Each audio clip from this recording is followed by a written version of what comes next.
Olá, sejam bem-vindos. Vamos continuar com a leitura do livro A Chave Mestra, lição 14.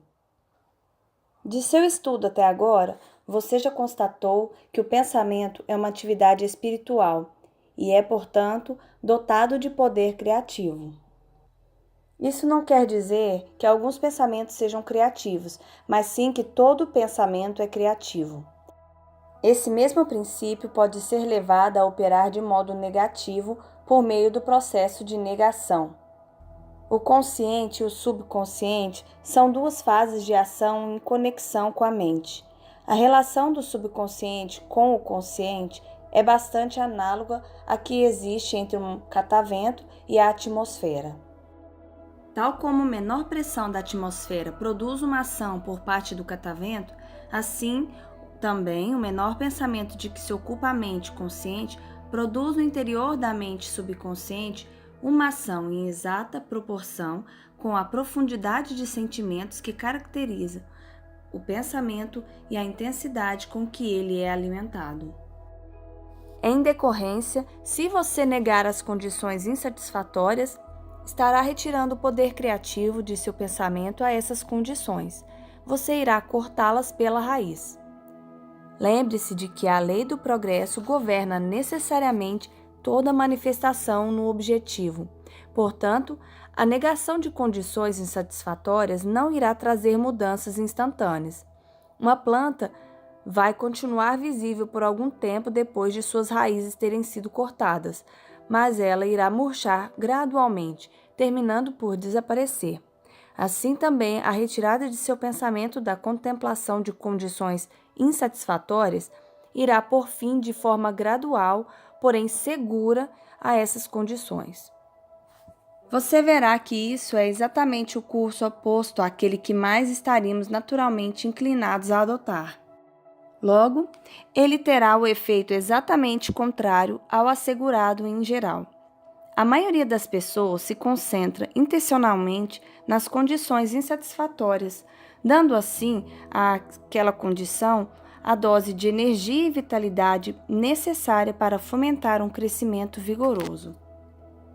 A energia universal de que se origina todo o movimento, toda luz, todo calor e toda cor não compartilha a limitação dos numerosos efeitos causados por ela, pois tem supremacia sobre todos eles. Essa substância universal é a fonte de todo poder, toda sabedoria e de toda inteligência. Reconhecer essa inteligência implica travar conhecimento com a qualidade conhecedora da mente e, por meio desta, abordar a substância universal e induzi-la a entrar em relações harmoniosas nos negócios que dizem respeito a você. Isso é algo que o mais versado professor de ciência física não tentou.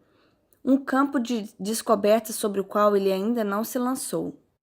De fato, foram poucas as escolas materialistas que tiveram algum dia um vislumbre dessa luz. Pelo visto, não se manifestou para eles o fato de que a sabedoria está igualmente presente em toda parte, tanto quanto estão a força e a substância.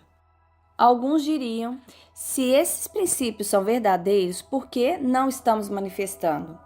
Obviamente, o princípio fundamental está correto. Então, por que não conseguimos os devidos resultados? Acontece que nós conseguimos. Nós conseguimos resultados na proporção exata de nossa compreensão da lei e de nossa capacidade de aplicá-la adequadamente. Os resultados das leis que regem a eletricidade só foram obtidos quando alguém formulou a lei e nos mostrou como aplicá-la. Isso nos coloca numa relação inteiramente nova com o ambiente, abrindo possibilidades jamais sonhadas, por meio de uma sequência organizada da lei que está naturalmente envolvida em nossa atitude mental.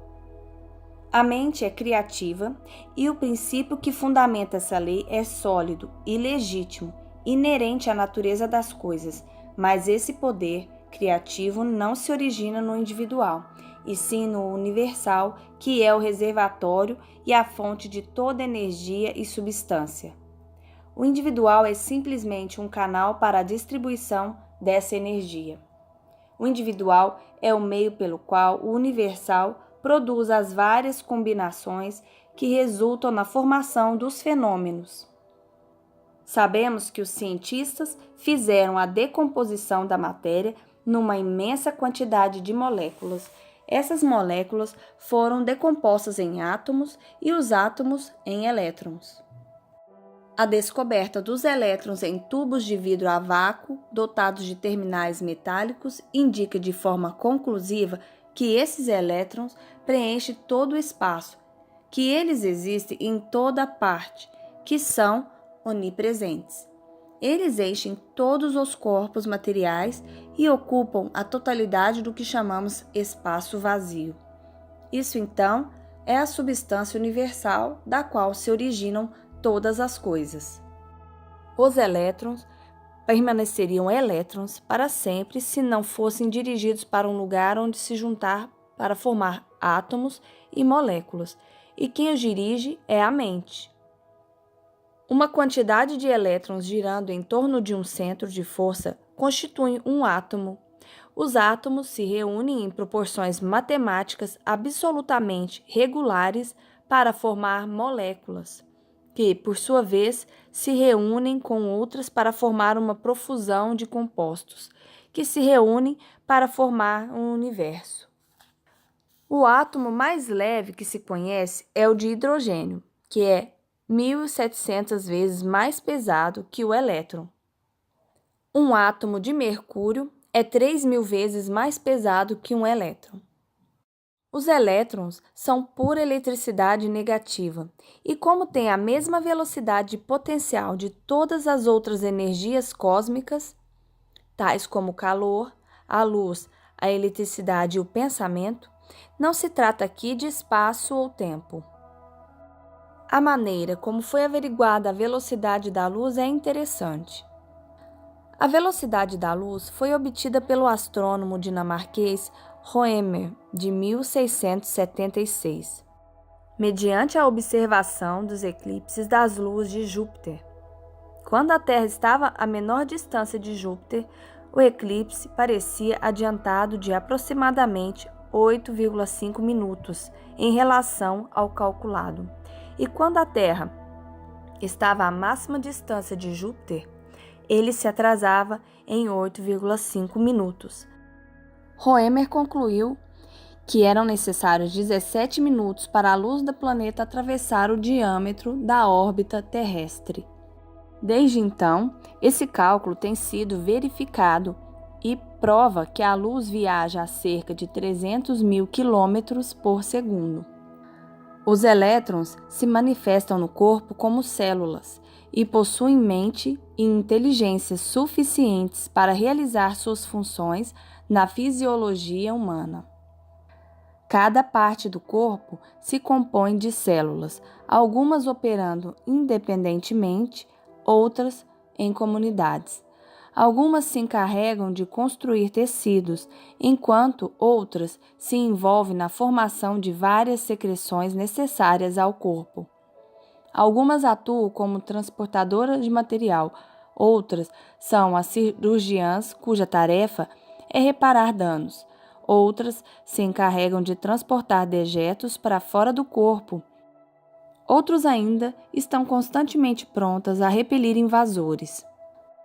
Todas essas células estão se movendo para um objetivo comum, e cada uma é não só um organismo vivo, mas também tem bastante inteligência para cumprir seus deveres necessários. A inteligência de que a célula está dotada também lhe basta para conservar as energias e perpetuar a própria vida. Ela deve, portanto, garantir nutrientes suficientes, em cuja seleção, segundo se constatou, ela exerce suas escolhas. Cada célula nasce, se reproduz, morre e é absorvida. A manutenção da saúde e da própria vida depende da regeneração constante dessas células. Portanto, é óbvio que em cada átomo do corpo há uma mente. Essa mente é negativa, e o poder do indivíduo de pensar o torna positivo, de modo a poder controlar sua mente negativa. Esta é a explicação científica da cura metafísica e permitirá a todos a compreensão do princípio sob o qual repousa esse notável fenômeno. Essa mente negativa que está contida em cada célula do corpo foi chamada de mente subconsciente, porque age sem nosso conhecimento consciente. Descobrimos que essa mente subconsciente responde à vontade da mente consciente. Todas as coisas têm sua origem na mente, e as aparências resultam do pensamento. Assim, constatamos que as coisas em si não têm origem, permanência ou realidade. Como são produzidas pelo pensamento, podem ser apagadas pelo pensamento. Na ciência mental, como na ciência natural, estão sendo feitas experiências, e cada descoberta faz o homem avançar um passo em direção à sua meta possível. Vemos que cada pessoa é o reflexo do pensamento que alimentou durante sua vida. Isso está estampado em seu rosto, sua forma, seu caráter e seu ambiente. E por trás de cada efeito existe uma causa, e se seguirmos a pista de volta ao ponto de partida, encontraremos o princípio criativo do qual ela se originou. Tão completas são agora as provas disso que essa verdade é aceita de modo geral. O mundo objetivo é controlado por um poder invisível e até agora inexplicável. Até hoje, nós temos personalizado esse poder, chamando-o de Deus. No entanto, agora aprendemos a olhar para ele como a essência ou um princípio que permeia a tudo o que existe, o infinito ou a mente universal. Por ser infinita e onipotente, a mente universal tem a seu dispor recursos ilimitados. E quando nos lembramos que também é onipresente, não podemos escapar à conclusão de que nós devemos ser uma expressão ou manifestação daquela mente. O reconhecimento e a compreensão dos recursos da mente subconsciente indicam que a única diferença entre o subconsciente e o universal é uma diferença de grau.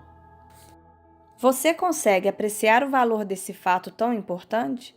Percebe que o reconhecimento desse tremendo fato coloca você em contato com a onipotência?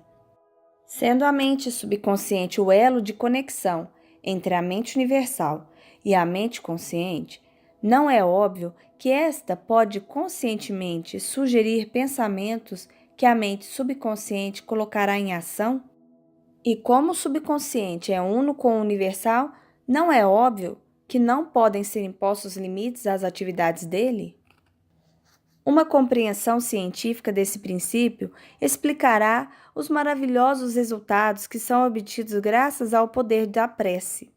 Os resultados assegurados dessa forma não são efetuados por nenhuma dispensa especial da providência, mas antes, pelo contrário, são consequências da operação de uma lei perfeitamente natural. Não há, portanto, nada de religioso ou misterioso em relação a isso. Contudo, existem muitas pessoas que não estão prontas a entrar na disciplina necessária para pensar corretamente, mesmo quando está evidente que pensar errado levou você ao fracasso. O pensamento é a única realidade. As condições não passam de manifestações externas, e à medida que o pensamento muda, todas as condições externas ou materiais devem mudar de modo a estar em harmonia com o criador delas, que é o pensamento. Mas o pensamento deve ser bem nítido, firme, fixo, definido, imutável. Você não pode dar um passo para frente e dois para trás, nem pode passar 20 ou 30 anos de sua vida construindo condições negativas como resultado de pensamentos negativos e depois esperar vê-los se dissolverem por conta de 15 ou 20 minutos de pensamento correto. Se você entrar na disciplina necessária para efetuar a mudança radical em sua vida, terá de fazê-lo de modo deliberado, após refletir cuidadosamente no assunto e lhe dispensar plena consideração e depois não permitir nenhuma interferência na decisão tomada.